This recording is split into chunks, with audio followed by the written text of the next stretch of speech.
Apron পরে গলায় stethoscope ঝুলিয়ে ডাক্তাররা নাচছে। দারুণ লাগলো দেখতে। নমস্কার উড বি ডক্টরস। নমস্কার নমস্কার, সবাই ভালো আছো? হ্যাঁ, আলাপ করি আগে সবার সঙ্গে। রিয়া, ডক্টর রিয়া বলবো না? নমস্কার দিদি। নমস্কার, কেমন আছো? আমি ভালো আছি, তুমি কেমন আছো? ভালো আছি। ওকে আমার নাম রিয়া, পূর্ব বর্ধমান জেলার বোরা গ্রাম থেকে আসছি। ওকে। দেবেন Mahato government medical college and hospital থেকে এমবিবিএস এর প্রথম ফার্স্ট ইয়ারে পড়ছি। তোমার স্পেশালাইজেশন কি হবে ঠিক করে? Cardiologist. Cardiology, good good good, good to know about it. Deepa. নমস্কার দিদি। নমস্কার। আমি দীপা সরকার, আমি দক্ষিণ দিনাজপুর গঙ্গারামপুর থেকে এসেছি। আমি Mahesh Bhattacharya homeopathic medical college থেকে ফাইনাল ইয়ার বিএইচএম স্টুডেন্ট বর্তমানে। হোমিওপ্যাথি? হ্যাঁ। ওকে। আর কতদিন বাদে ডাক্তার বাবু বলে ডাকা যাবে? আর 8-9 মাস। That's nice. তামান্না। আসসালামু আলাইকুম সুরিতা দি। ওয়ালাইকুম সালাম। আমি তামান্না খাতুন।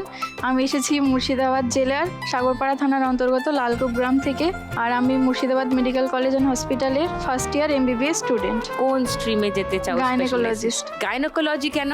ম্যাম, আমাদের দিকে তো সেই রকম গাইনোকোলজিস্ট কেউ নেই, আর যারা আছেন বেশিরভাগই সব মেল ডক্টর। হ্যাঁ, গাইনোকোলজিস্ট মহিলা হলে কিন্তু সত্যিই খুব সুবিধা। অনেকে যেতে চান না, হ্যাঁ, লজ্জাতে ঠিক, ঠিক, নিজের রোগকে বেঁধে নিয়ে থাকেন, যাব না, তার জন্য এটা হ্যাঁ, এটা তো আমাদের বহু দিনের সোশ্যাল কন্ডিশনিং এবং একটা ইনহিবিশন থাকেই মেয়েদের। সেখানে গাইনোকোলজিস্ট হিসাবে আমরা যত মহিলাকে পাই তত অ্যাকচুয়ালি মহিলাদের সুবিধা হয়, এটা অনস্বীকার্য।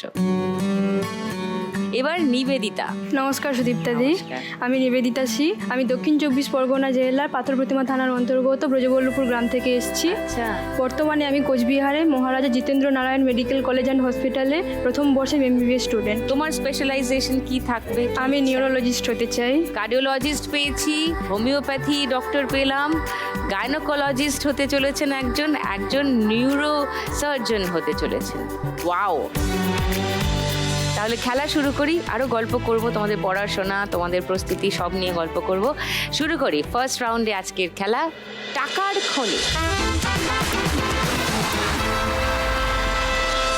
খেলা শুরুর আগে আমি রিয়ার কাছে আরেকবার আসি। তোমার হঠাৎ কার্ডিওলজিস্ট হওয়ার ইচ্ছা হলো কেন? মাকে প্রায় দিনই কাঁদতে দেখেছি দিদার জন্য। আমার দিদা স্ট্রোকে বিনা চিকিৎসার অভাবে মারা যায়। মানে মায়ের মা? মায়ের মা ছোট বয়সে মাকে হারায়। ও। মা বলতো তাই কোনো মেয়ে যেন চিকিৎসার অভাবে তার মাকে না হারায়। আমি সেখান থেকেই জেদ নিই যে হলে ডাক্তারই হব, কিন্তু সেরকম তো আর্থিক অবস্থা আমাদের নেই। বাবা তাও মনে সাহস জোগায় যে না, পর মা ঠিক হয়ে যাবে। বাবা কি করেন তোমার? বাবা চাষবাস করেন, চাষবাস চাষি করেন। আর হ্যাঁ। মা বাড়িতে? মা বাড়িতে থাকেন, অল্প জমি আছে, চাষ করেন। সারা বছরই? হ্যাঁ, বছরে একবার চাষ করেন। হ্যাঁ, আর বাকি কারণ বাবারও সময়টা? পায়ে একটি সমস্যা আছে, মানে উচ্চ মাধ্যমিক পরীক্ষার দিন বাবাকে সাপে কামড়ায়।